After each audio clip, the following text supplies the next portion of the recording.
William Marshal was born around 1146.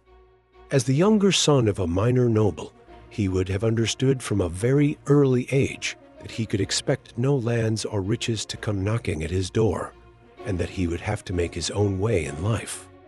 When he was about 12, William was packed off to his mother's cousin, William de Tancarville, in Normandy in France, to begin his training as a knight. It was here that young William would have learned to use the tools of his chosen profession, which included mastering the latest shock tactic of the day, that of riding into battle atop a horse whilst carrying a carefully aimed war lance. As the saying goes, practice makes perfect, and William trained for 7 years to perfect this knightly skill, as well as refining his prowess with the sword and mace. It appears that it was not all training and practice, however, as William's biography recalls he earned the nickname Greedy Guts during his early years at the Tancarville retinue. It was, however, in the final year of his apprenticeship that the now 6-foot-tall William learned that his father had died and, as expected, had left him no money at all. William realized that he had better start earning his living, and as a knight, fighting in tournaments appeared to be the order of the day. In medieval Europe, tournaments were mock battles in which knights could showcase their skills and talent. Typically, hundreds, sometimes thousands of mounted knights carrying war lances would charge headlong into each other, and in the melee that followed, swords and maces were used to knock 7 bells out of each other. As a training method for war, death was not common, but did happen on occasion. Broken teeth and bones were far more typical. Knights would arrive from all corners of Europe, including Spain, England, Scotland, and France, forming teams in order to compete. Luckily for William, the Wembley Stadium of the day was just along the road from him. On several acres of fields in Picardy, northern France, Europe's warrior elite would meet on a regular basis to compete in the tourney. With very few rules, and as in real war, the prize was whatever ransom could be extracted from other captured knights, princes, and nobles. By the 1170s, William had become somewhat of a superstar of the tournament circuit and had grown very rich as a consequence. With a combination of his physical strength, horsemanship, prowess with lance, leadership skills, sheer cunning, and sword and mace, William had literally fought his way to the very top of his profession.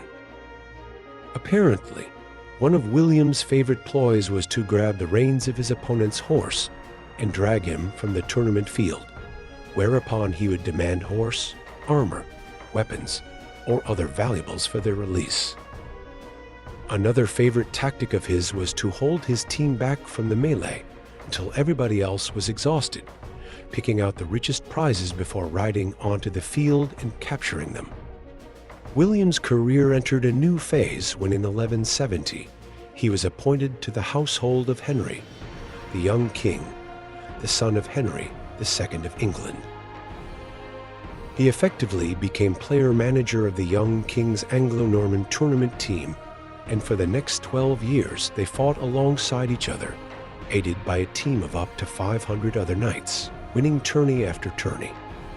It was William's job not only to devise the team tactics, but to act as minder to the young king, usually the most valuable prize on the tournament field. In 1182, William and Henry fell out, and William left the young king's tournament team to join the rival team of Philip of Flanders, a move that apparently involved a huge transfer fee.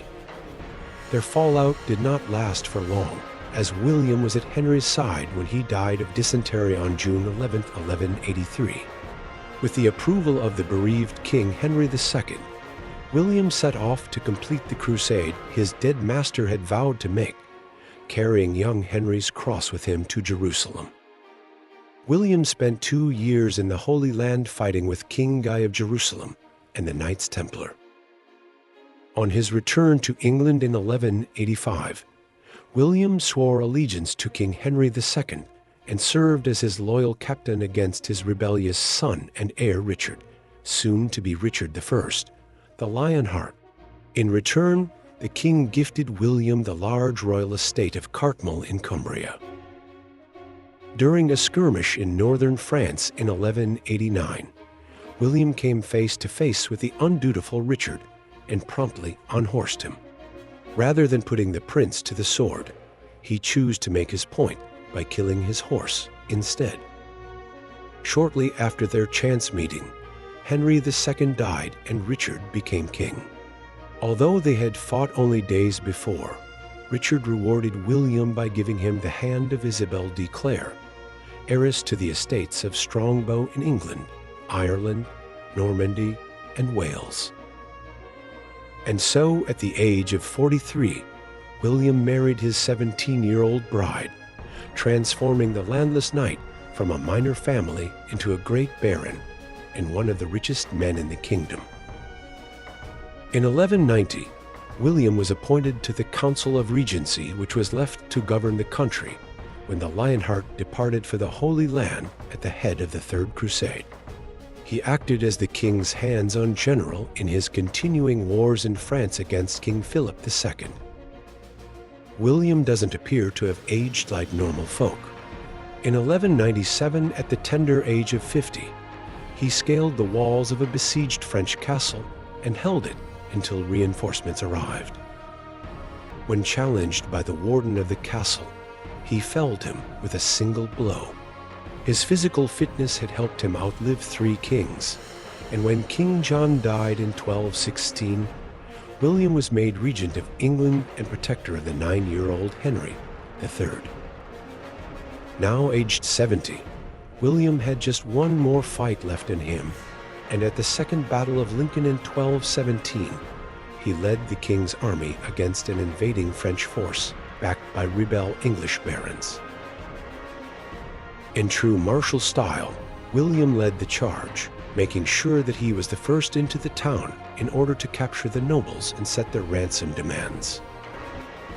William's health finally failed him early in 1219, and whilst on his deathbed, he was invested in the Order of the Knights Templar. Claiming to have captured more than 500 knights in his career, he apparently signed off with the words, "I cannot defend myself against death."